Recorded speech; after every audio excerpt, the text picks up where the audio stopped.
খালি দেওয়ালে হ্যাঁ আস্তে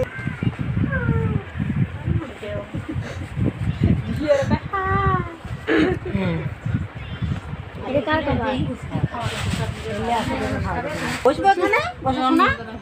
না বসি থাকা লাগে ছেলে মানুষ সঙ্গে বসি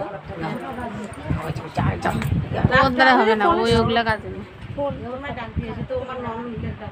বাচ্চা মানুষ একটা বসার না বসো যা দিদির ওখানে যাবো ওখানে বসে থাকার লাগে শোনা খাওয়াই দাও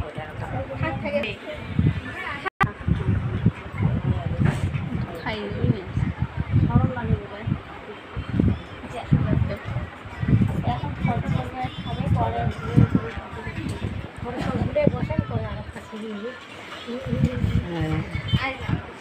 ও যায় না কেমন উঠেছে ওখানে বসে থাক তা হবে যাবিস না